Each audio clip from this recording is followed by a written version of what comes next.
Hello दोस्तों, नमस्ते, प्रणाम। एक माता रानी का गीत लेके आ रही हूँ।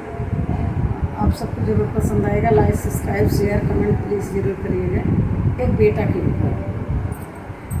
मैया दई दई एक लाला नवा गौआ तनवा मारना। मैया दई दई एक लाला नवा गौआ तनवा मारना। सासु ताना मारती ससुरु ताना मार तनवा वही हो मारना। तनवा वही हो मारना। जकरे संगमा से नूरदनवा तनवा वही हो मारना। जकरे संगमा से नूरदनवा तनवा वही हो मारना। मैया दई दई एक लाला नवा गौआ ताना मारना। मैया दई दई एक लाला नवा गौआ ताना मारना। जेठ ताना मारते जेठानी ताना मार तनवा वही हो मारना। तनवा वही हो मारना। जकरे संगवा से नूरदनवा तनवा वही हो मारना। जकरे संगवा से नूरदनवा तनवा वही हो मारना। मैया दई दई एक लाला नवा गौआ तनवा मारना।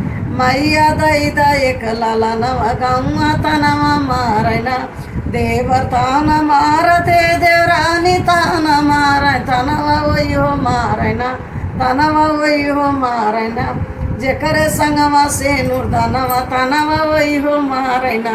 जकरे संगमा से नूरदनवा तनवा वही हो मारना। मैया दई दई एक लाला नवा तनवा गौआ ताना मारना। मैया दई दई एक लाला नवा गौआ तनवा मारना। नान ताना मारती नन दुइया तनवा मार तनवा वही हो मारना। तनवा वही हो मारना। जकरे संगवा से नूरदनवा तनवा वही हो मारना। जकरे संगवा से नूरदनवा तनवा वही हो मारना। मैया दई दई एक लाला नवा गौआ तनवा मारना। मैया दई दई एक लाला नवा गौआ तनवा मारना।